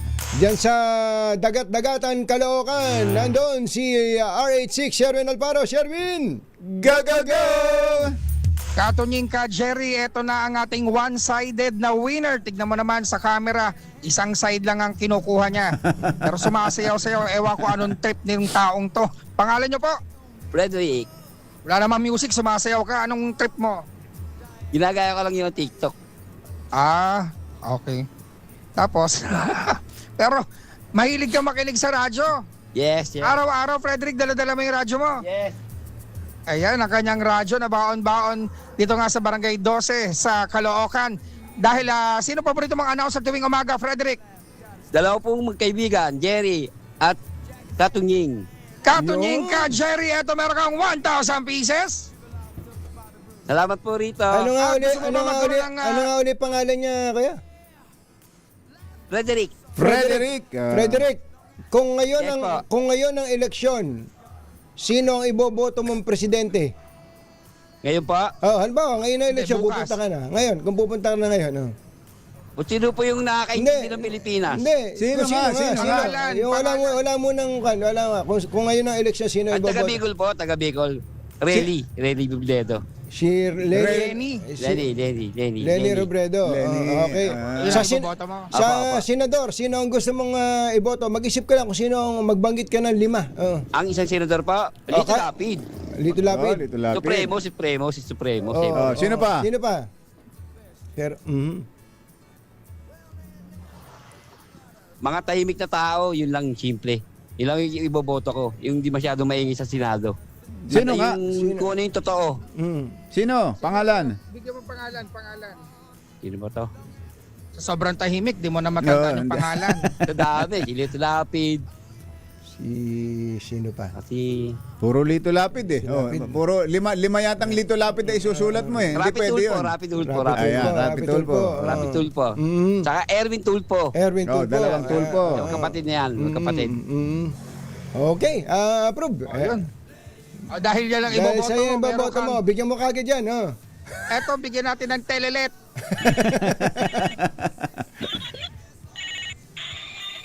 Yan, dahil iboboto mo sila, meron kang telelet. Yan, tawagan mo sila. Ang mga senador, Lito Lapid, Erwin Tulfo, magkapatid, boboto ko kayo. Alalan, 2028. At syempre, meron ka ring bangong Charm Popcorn Purple Eternity. Bango ng 1,000 bulaklak. Nasa Charm Popcorn yan kapag inanlawan nyo ang mga labahan gamit ang Charm Popcorn Purple Eternity at babanlawan gamit ang Charm Popcorn ang pinakabagong DZRH t-shirt. Plus, meron ka pang grocery mula sa ACS at sa DZRH. Kailangan masagot mo, Frederick, yung ating word of the day kung talagang one-sided ka. One-sided. Dahil dyan, nakuha mo ang ating medium component at sa atin ng Astron, alagang maasahan. Ano masasabi sa 2x2? Happy anniversary sa inyo at happy birthday kay Jerry. Advance. May pahabol pa. Advance para sa susunod na taon. At syempre, sa mga nais manalo ng 1,000 pieces, lagi tumutok sa DZRH. Baka na sa sunod dating winner sa DZRH, Malakash promo kasama ang Charm Popcorn Purple Eternity RH number 6, Sherwin Bata Alfaro DZRH. Una sa Pilipinas, una sa Pilipino. Babu! Jerry Baja at Anthony Taberna sa 2x2 sa DZRH. Babalikan po natin ang mga komersyal. Magbalita muna tayo. Para maiba naman. Nagbabala ang PNP Anti-Cybercrime Group sa publiko na mag-ingat sa lumalaganap na quishing o QR code scam. Ayon kay ACG Director Major General Wilson Asueta, gumagamit ang mga manluloko ng peking QR code upang makuha ang mga detalye ng bank account at personal na impormasyon sa kanilang mga biktima. Sa modus, tinatawagan muna ang mga biktima at sinasabihang napili silang tumanggap ng pinansyal na ayuda. Pagkatapos, papadalan sila ng QR code na kailangang i-scan para umano sa registration. Pagkatapos ma-scan ang QR code, maaaring mawala ng pera ang mga biktima sa kanilang e-wallet o bank account. Batay sa tala ng ACG ay may halos 5,000 na italang kaso ng cybercrime mula Enero hanggang June ngayong taon. Mas mababa ng 18% kumpara sa kaparehong panahon nung nakaraang taon. Samantala, pinangunahan ni House Speaker Faustino Boji D ang final inspection and run-through ng plenary hall bilang paghahanda sa ikalimang State of the Nation address ni Pangulong Bongbong Marcos sa July 27. Ayon kay D, handa na ang Kamara na magsagawa ng isang simple ngunit marangal na SONA. Sinabi ni Speaker D na nakumpleto na rin ang mga paghahanda kabilang ang mga pasilidad, seguridad at paglalatag ng mga medical and emergency response teams para matiyak ang maayos at ligtas na pagdaraos ng SONA. Iginit nito na tungkulin ng Kamara na tiyaking magiging maayos, ligtas at marangal ang SONA na nagsisilbing pagkakataon para maipabatid ng Pangulo sa sambayanan ang kalagayan ng bansa at ang direksyong tatahakin ng pamahalaan. Idinulog na ng Pilipinas kay Chinese Minister Wang Yi ang issue hinggil sa nangyaring ayungin attack at monkey video ng China. Kasunod ito na naging bilateral meeting ni Wang at Foreign Affairs Secretary Teresa Lazaro kahapon sa sidelines ng 59th ASEAN Foreign Ministers Meeting sa Pasay. Sa pulong ng dalawa, muling binigyan din ni Lazaro ang pagprotesta ng bansa sa mararahas na aksyon ng China kung saan pinakahuli nga rito ang ginawang panghampas ng baton ng China Coast Guard members sa mga Pinoy Navy personnel sa Ayungin Shoal. Ipinaabot din ni Lazaro kay Wang ang mariing pagkondena ng bansa sa inilabas na video ng China Daily na naglalarawan sa mga Pilipino bilang mga unggoy. At nakasubaybay sa pulong na iyon si RH-15 Giselle Ricafort kasama ang pagsubaybay din niya sa mga rally sa paligid ng PICC. Ayan. 15 Giselle Ricafort. Come in, Giselle! Katunying bantay sarado ng 1,157 pulis mula sa NCRPO ang seguridad para sa ika-59 na ASEAN Foreign Ministers Meeting. Sabi sa Rizor H News ni NCRPO Director Major General Anthony Abirin, 1,000 o 150 nilang tauhan mula doon sa Civil Disturbance Unit yung naka-standby sa paligid ng Philippine International Convention Center ngayon. Mas maigpit yung seguridad ngayong araw matapos yung komosyon sa pagitan ng mga relihista at pulis sa tapat ng Aliw Theater kahapon.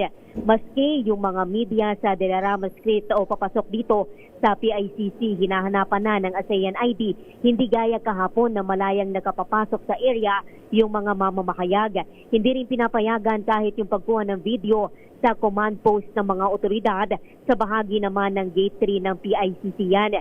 Sabi ni Director Major General Anthony Abirin, hindi papayagan yung pagsasagawa ng kilos protesta dito sa lugar. Nang tanungin kung para lamang yung pagbabawal doon sa restricted control point, sinabi ni Abirin na titingnan muna nila yung magiging takbo ng sitwasyon. Direktiba ng direktor sa kanyang mga tauhan, magpatupad pa rin ng maximum tolerance. Samantala, bukod sa mga pulis, may mga nakadeploy rin tauhan ng Army para anila doon sa search and rescue sakaling may emergency. Meron din dito mga tauhan ng Bureau of Fire Protection. Doon sa nadaanan nating Jokno Boulevard sa bahagi ng Senado, nananatiling bukas sa mga motorista yung parehong linya o yung parehong northbound at southbound lane. Pero dahil nga sa ASEAN event sa Buendia, yung labas ng mga magmumula doon sa MOA at daraan sa Jokno Boulevard, hindi sila makadaraan sa bahagi ng PICC palabas ng Roas Boulevard dahil sarado sa mga motorista yung Halandoni at Soto Street at yung buong CCP complex. Sa bahaging ito ng CCP complex naman, mahigpit yung ipinatutupad na checkpoint pero tanging pinapayagan na makalusot yung mga delegado ng ASEAN at yung may official business lamang at mga empleyado ng mga establishmento dito. Kahit yung mga nagja-jogging sa CCP complex, hindi na pinapayagan na makalusot doon sa PICC. Hanggang dito lamang sila sa tapat ng Aliw Theater. Ito si Giselle Ricafort para sa Rizor H News sa Pilipinas, una sa Pilipino. Maraming salamat sa iyo, Giselle Ricafort. Ay. Birthday pala ngayon ni Mr. Joel Consing Jr., ang presidente at CEO ng Maharlika Investment Corporation. Happy Andiyan pa pala birthday. yung Maharlika Meron Investment pa pala Corporation. niyan. Sir Joel Consing, Mr. President and CEO, saan na ba yung Maharlika Funds? Pabigyan nyo naman kami ng update para mabigyan naman ng kabatiran ng mga kababayan natin. Asan ang kwarta? Where's the money? Yun. Show me the money. Show me the money. Baka kayo po ay kailangan ng magpalit ng bubong ng bahay, ha? Buti na lang may bubong na maaasahan. Gawa sa state-of-the-art technology. May aluminum na. May pintura pa. Now available na rin sa pre-painted tiles pan. Para sa eleganting bubong na matibay na, makulay pa, mag-cherry loom pre-painted ka na! Oy, kumbatsero, magandang balita sa mga GSIS members at pensioners.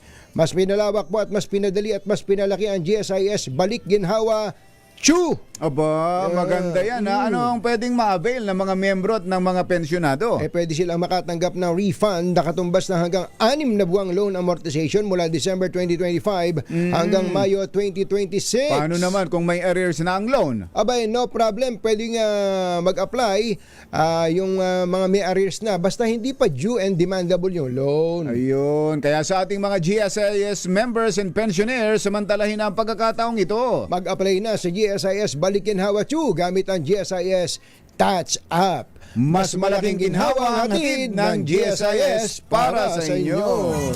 Pangunahing balita. 9 minutes bago ang alas 8 ng umaga.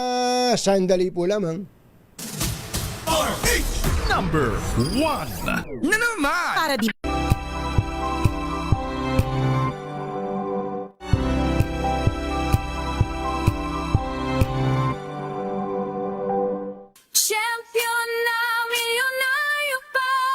Pagkakataon mo na namang manalo ng 1 million pesos tax-free. Dahil eto na naman ang champion na Milyonaryo Pa. At ngayon, may papremyo na rin kami para sa inyong mga suking sari-sari stores. Ilagay sa isang malinis na papel ang iyong complete name, age, address, contact number at pirmahan. Maaari din ilagay ang iyong suking sari-sari store at ang kanilang address at contact number. Ilagay sa isang white nickel-sized envelope na nakipangalinman sa mga required proof of purchase o POP. Ang tamang bilang ng empty sachets, wrappers o mga pouch ng mga sumusunod na makikita sa official website and Facebook page ng Champion na Milyonaryo Pa, Champion Bar, Champion Powder, Champion Liquid Detergent, Champion Fabric Conditioner, Champion Dishwashing Liquid at Champion Dishwashing Paste. At sa labas ng envelope, ilagay ang Champion na Milyonaryo Pa, ang POP na ginamit at ang MBC radio station na iyong pinakikinggan. Ihulog ang iyong entry sa mga drop boxes na matatagpuan sa iyong mga favorite MBC radio stations. Mas maraming entries, mas malaki ang chance mong manalo. 1 million pesos tax-free ang pwede mong mapanalunan sa Grand Draw. Libo-libong piso ang ipamimigay sa mga weekly draws na gaganapin sa mga MBC stations nationwide. At may pa-champion gift box pa para sa iyong suking sari-sari stores. Champion na Milyonaryo Pa. Brought to you by Champion. Walang gimmick, tapat po sa inyo.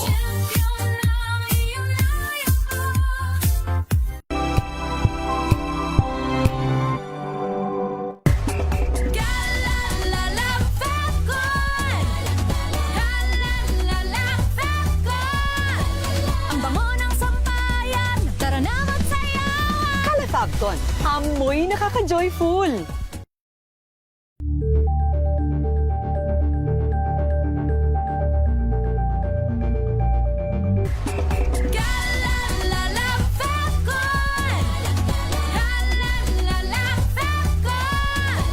Ang bango ng sampayan, tara na magsayawan! Kalafabcon, amoy nakaka-joyful.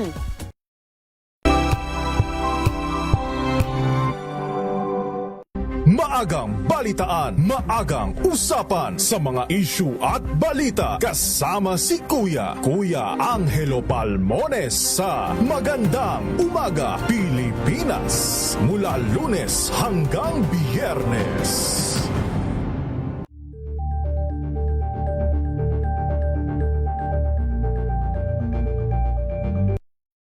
Ang mga maiinit na isyung pambayan, mga balitang kailangan mong malaman, usapin sa pamahalaan, politika, ekonomiya at kabuhayan. Ito ang mga dapat mong malaman, pakialaman at pag-uusapan dahil kayo ang tinig ng mamamayan dito sa Damdaming Bayan.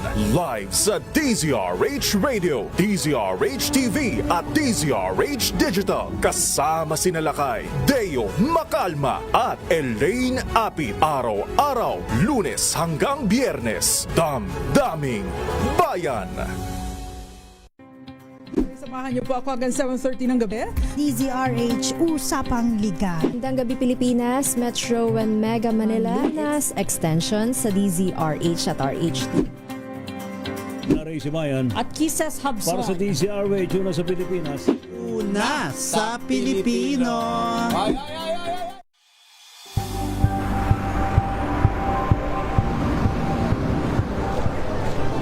rin ang ating mga eksperto. Dito lang sa Expert Opinion. Ito ang The Better News. TNVS, Trending and Isang kwento, iba't ibang anggulo. Dito sa Point. Bawat pananagutan ating tatalakayin dito sa Hoy. Bawal yan. Pilipino, dito lang sa Deezer HTV, matchable entertainment and lifestyle. Ito ang MBC TV Network News. Una sa Pilipinas, una sa Pilipino.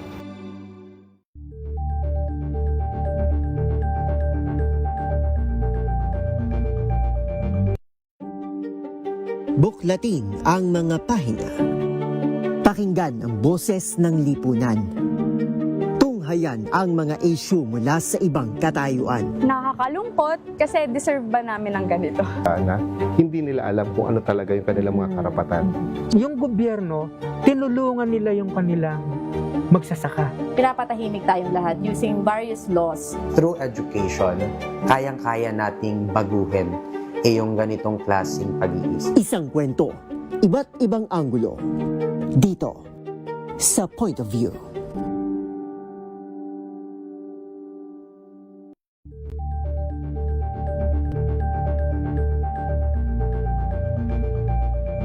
Ito ay bunsod ng naitalang 17 individual na ang kanilang naaresto. Ng Metro Manila Development Authority o MMDA ang No Contact Apprehension Policy o NCAP sa Metro Manila. Sa ang ilang mga dokumento ay peke. Hindi rin legal ang employment na ipinangako sa kanila. Sa mata ng batas, mananagot ang sangkot at may sala. Dahil sa bawat paglabag, may karampatang parusa. Alamin ang mga pananagutan sa likod ng mga bawal. Dito sa Hoy! Bawal Yan! Tuwing Sabado, alas 11:30 ng umaga. Dito lang sa DZRH TV. Angel po si Angelo Palmona sa giiwan sa inyo na isang magandang umaga. Maraming salamat. Life goes on. Good morning, Lakay. Good morning, Sister Ann. At good morning. Magandang mainit na umaga. Angel po si Angelo Palmona sa giiwan sa inyo na isang magandang umaga. Maraming salamat. Sa Pilipinas, una sa Pilipino. Curious ka ba sa maraming bagay? Kami na ang bahala dyan. Aalamin, tutuklasin at bibigyang linaw namin ang mga katanungang bumabagabag sa inyong isipan. Sa programa kung saan ang bawat sagot ay galing lamang sa mga eksperto. Ang Expert's Opinion, tuwing linggo alas 3 ng hapon, dito lang sa DZRH TV.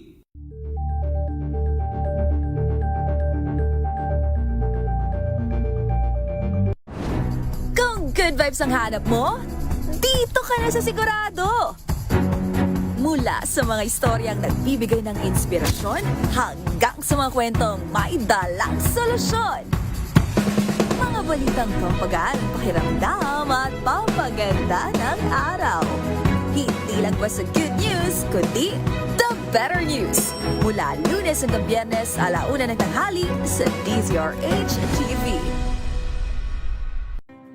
Better News. Una sa Pilipinas, una sa Pilipinas. TNVS, Trending and Viral Show. Nakahandang sa ating balitan mga kaibigan sa Rapido Hataw.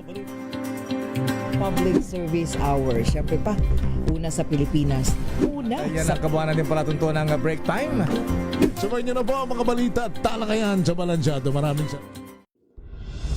Tuloy-tuloy ang pagtulong, tuloy-tuloy ang pagseserbisyo at tuloy-tuloy ang balitaan kasama si May Binauhan sa Operation Tulong mula Lunes hanggang Biyernes.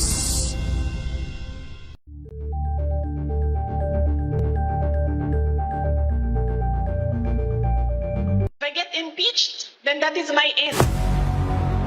Tumutok sa pinakaimportanteng paglilitis ng impeachment court ngayong taon. The Impeachment Trial of Vice President Sara Duterte at DZRH Special Coverage.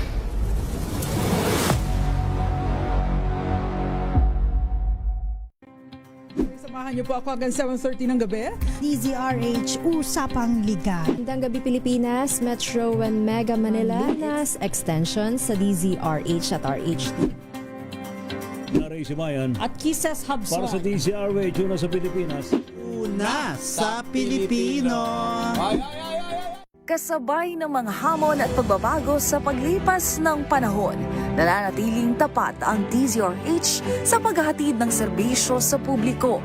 Mas pinalawak ang pagpapaabot ng balita at impormasyon, hindi lang sa radyo, kasama na rin ang telebisyon, live streaming at social media para ihatid ang mga kwentong makabuluhan at napapanahon saan ka man naroroon. Mula noon hanggang ngayon, mananatiling kaagapay mo ang DZRH. Tonying at Ka-Jerry. Anthony Taberna, Jerry Baha, ang samahang pinatibay na ng panahon. 2 por 2. 2 por 2. Kabilis ng oras. Tingnan mo nga naman, happy birthday daw kay Tesam Samson. Tesam Samson Castillo, happy birthday. Binabati ka ng iyong kapatid na si Mon Samson ng Manila Bulletin. Kuya Mon Samson, kumusta na? Kape. Ka-Jerry Labasan, magandang morning. Magandang morning at happy birthday din kay Ma'am Gemma Manalo de Guzman. Ma'am Gemma, happy birthday. Oy, mag-iingat po kayo ha. Walang impeachment wala ngayon. Trial ngayon na makapagpahinga naman ng mga senador sa kapapakinig. Hirap na hirap sila ngayon. Nahihirap din yun talaga. Nahihirap. Pero mainam din naman kumbachero. Ang ganda ng point ni Mr.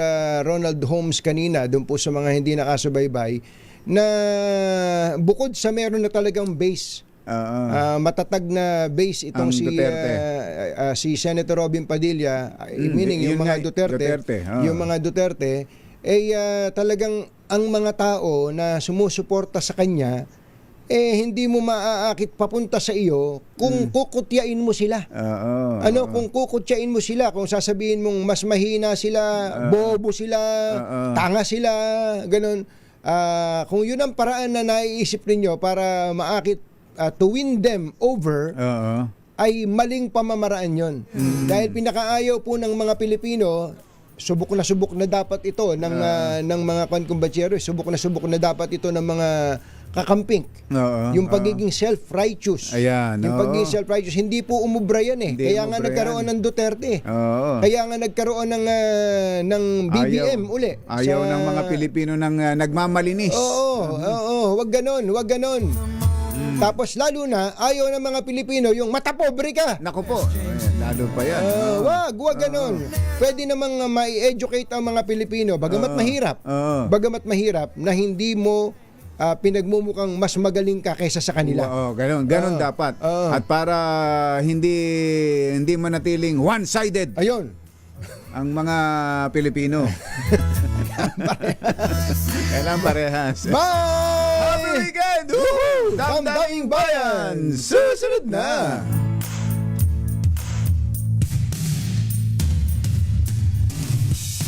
This time check is... Wow, ang saya. Isang barangay na labada, puro mancha pa. Goodbye, pahinga. Mommy, isang laba lang yan sa Pride Bar Blue. May powerful stain-away enzymes na malupit sa dunit mancha. At di masakit sa kamay. Isang laba lang yan. Hello, pahinga. Hello, Pride Bar Blue. ACS. Tanggaling-galing mo. Smart dishwashing paste ko. Pritong ulam na masebo. Plato ng kaldero. Tanggaling for everyday. Ganyan pag smart ang dishwashing paste. May double tanggaling formula. Tanggal ang sebo. Tanggal ang bakterya. Bahid para walang bahid. Linis fantastic sa metal at plastic na